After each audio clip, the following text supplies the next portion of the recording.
Hi everyone and welcome to munshigiri.com. In this tutorial, we are going to talk about managerial remuneration. The various sections under which it is covered is section 196 to section 205 of Companies Act 2013, and the various rules under which it is covered is Companies Appointment and Remuneration of Managerial Personnel Rules 2014. So let's start with the definitions. So first definition we have is the definition of managing director, which is covered under section 2 clause 54 of Companies Act 2013. It says that managing director is a director who is entrusted with substantial powers of the management. Who is entrusted with substantial powers of the management. Now, the substantial powers of the management can be given by a director, by the Articles of Association, or it could be given by an agreement that the director has with the company, or by a resolution passed by the company at its general meeting, or it can be given by the board of directors to the managing director. So now another thing that we have here is managing director includes a director by whatever name he may be called.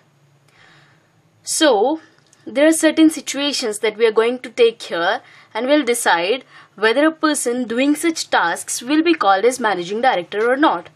The first one is a director has the power to affix the common seal, or he has the power to draw and endorse check, or to draw and endorse any negotiable instrument. Now these powers are not included in the substantial powers of the management. So therefore, a director who is rendering these acts does not become the MD of the company. So here we draw certain inferences. The first one being that a person may be appointed as a MD, a person may be appointed as a managing director only and only if he is a director of the company.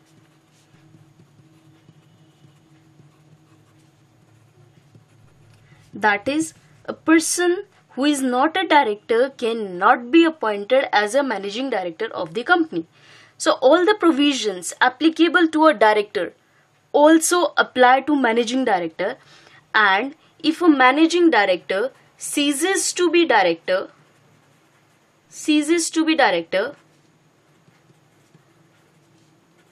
he automatically ceases to be a managing director.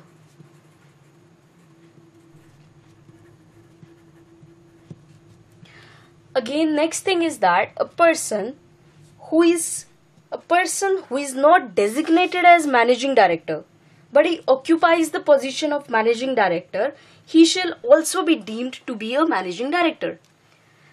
And next thing is, the managing director exercises his powers subject to superintendence, control and direction of board. The managing director is subordinate to the board of directors. That is, even though he has been provided with the substantial powers of the management, his powers and his authority can be revoked by the board of directors because he is subordinate to the board of directors.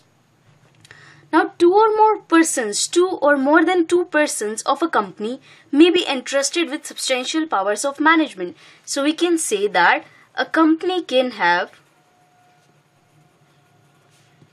two or more than two managing directors. However, a company cannot at the same time employ a managing director and a manager. A manager and a managing director cannot be employed simultaneously.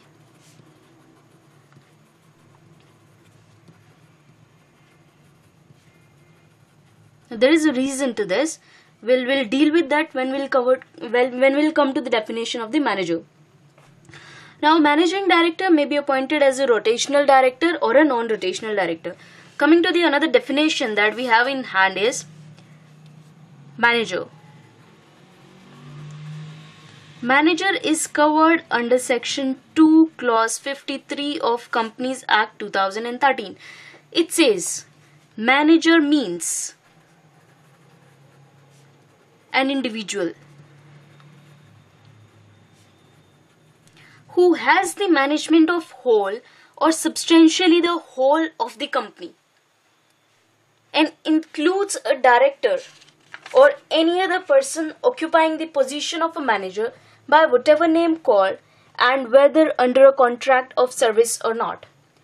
Now, if we look at the two definitions that we covered over here, first one was the managing director. It said a director who has the substantial powers of the management. And coming to the definition of manager, it says an individual having substantial powers of management.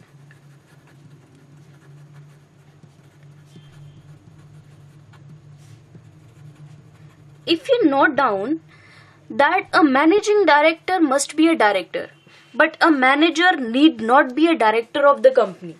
He can be any individual. That is what the definition says. That is, a manager is an individual who is having the substantial powers of the management. Okay, so manager need not be a director of the company. However, there is no restriction on appointment of a director as a manager.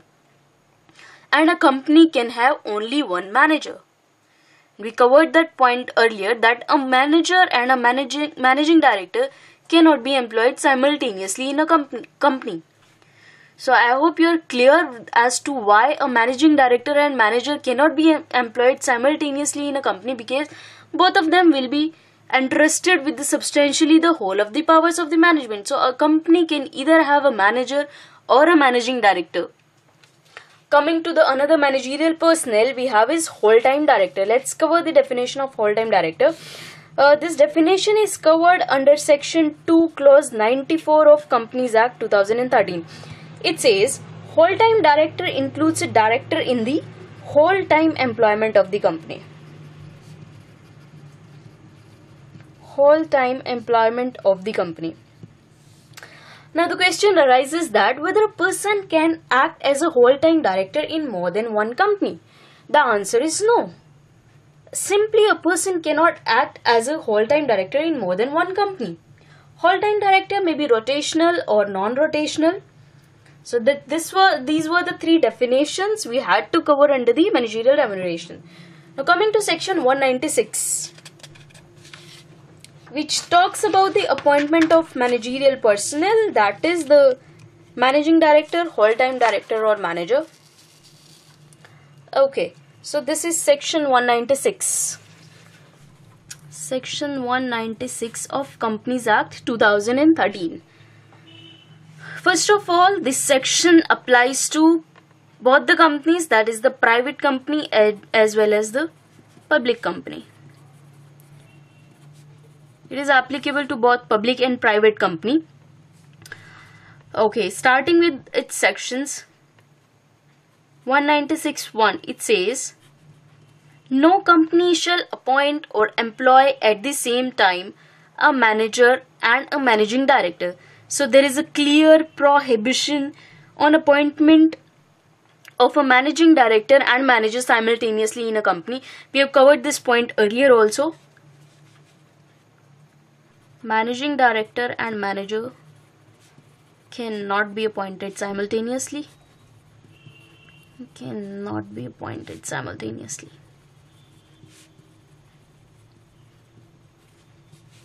(196.2), it talks about the term of a managerial person. It says, no company shall appoint or reappoint any person as its managing director, whole-time director or manager for a term exceeding 5 years at a time. That is, a managerial person can be appointed in a stretch for a period of 5 years only, though he can be reappointed after he completes his term of 5 years, but